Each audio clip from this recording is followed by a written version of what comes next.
सर्वांना नमस्कार. मी मावशींना अगदी या 3-3.5 वर्षाच्या काळात म्हणजे ओळखते आणि त्याबद्दल मी थोडासा माझे अनुभव सांगणार आहे. तर आयुष्याने कितीही परीक्षा घेतल्या तरी आईचं मन कधी थकलं नाही. मुलांच्या सुखासाठी स्वतःला विसरलेली तीच आज त्यांच्या प्रेमात न्हाऊन निघाली आहे. सरप्राईजच्या त्या एका क्षणात वर्षानुवर्षाची माया, त्याग आणि संस्कार बोलून गेले. आपण पाहिलंच आता की त्यांना सरप्राईज होता आणि खरंच कोण सरप्राईज देऊ शकतं, तर त्यांनी तेवढे त्यांच्यावरती संस्कार केलेले आहेत आणि ते संस्कारच बोलतायत की आपण सगळे आता इथे एकत्र आहोत. निमसे मावशी, तुम्ही फक्त आईच नाही, तुम्ही आमच्यासाठी माणुसकीची जिवंत कविता आहात. वयाच्या आकड्यांना अर्थ नसतो. आम्हाला मावशींकडे पाहून हे वेळोवेळी जाणवतं, क्षणोक्षणी जाणवतं. वयाच्या आकड्यांना अर्थ नसतो, मनातला उत्साह जिवंत असतो. जिथे प्रेम, धैर्य, माया असते तिथे आयुष्य सुंदरच घडत असतं, तिथे आयुष्य सुंदरच घडत असतं. आता आपण उद्या पाहिलं त्यांची नातवंड, मुलं, सुना हे त्यांनी घडवलेलं आहे.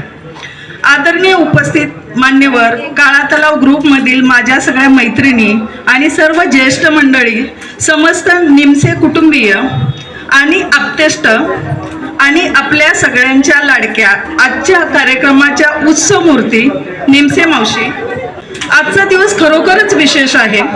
आज आपण अशा व्यक्तीचा वाढदिवस साजरा करत आहोत ज्या केवळ वयाने 65 वर्षाच्या झाल्या असल्या तरी त्या मनाने अजूनही तितक्याच तरुण, उत्साही आणि हसतमुख आहेत. निमसे मावशी म्हणजे संयम, कणखरपणा, मायेचं जिवंत उदाहरण. पतीच्या जाण्यानंतर त्यांनी खचून न जाता संपूर्ण कुटुंबाची जबाबदारी खंबीरपणे पेलली. दोन्ही मुलांचं लग्न, कुटुंबाची उभारणी आणि नातवंडांची काळजी ही सगळी जबाबदारी त्यांनी अत्यंत धैर्याने, प्रेमाने पार पाडली. हे सोपं नव्हतं, पण मावशींनी ते शांतपणे आणि निर्धाराने केलं. आता थोड्या वेळापूर्वीच दादांचं तुम्ही मनोगत पाहिलं असेल, आपल्याला जाणवलं की किती त्यांनी त्याग केलेला आहे. तरीही एवढ्या मोठ्या जबाबदाऱ्या निभावत असतानाही त्यांनी आनंदावर कधी तडजोड केली नाही. काळा तलाव ग्रुपची पिकनिक असो, कार्यक्रम असो, मावशींची मजा, त्यांचा उत्साह आणि हसणं सगळ्यांनाच प्रेरणा देऊन जातं. वय हा फक्त आकडा असतो हे त्या रोज दाखवून देतात. रोज आम्हाला जाणवतं की आमच्यापेक्षा तरुण त्याच आहेत. आजही त्या आमच्यापेक्षा जास्त ऊर्जेने सहभागी होतात. हे खरंच कौतुकास्पद आहे. त्यांचा उत्साह नेहमीच सर्वांना प्रेरणा देणारा असतो. चारधाम यात्रा असो किंवा लोणावळ्याची पिकनिक, मावशींचा उत्साह तरुणांनाही मागे सारणारा असतो. प्रवासातला त्यांचा तल्लखपणा, भक्तिभाव आणि आनंदी स्वभाव पाहिला की खरंच वाटतं आपलंही आयुष्य असंच असावं. भजन, कीर्तन, प्रवचन, आषाढी वारी, देवदर्शन यामध्ये त्यांची निष्ठा दिसते.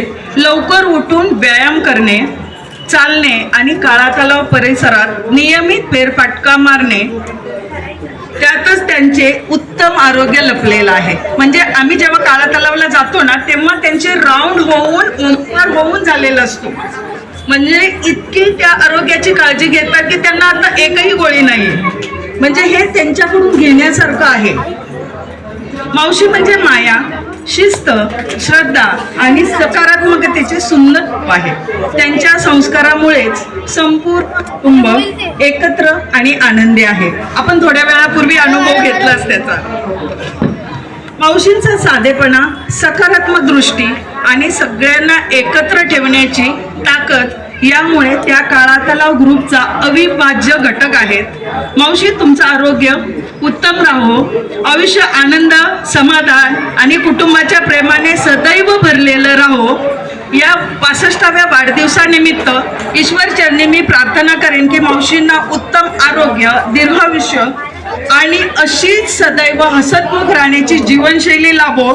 काळा तलावच्या ग्रुपच्या वतीने मावशींना कोटी कोटी हार्दिक शुभेच्छा. धन्यवाद.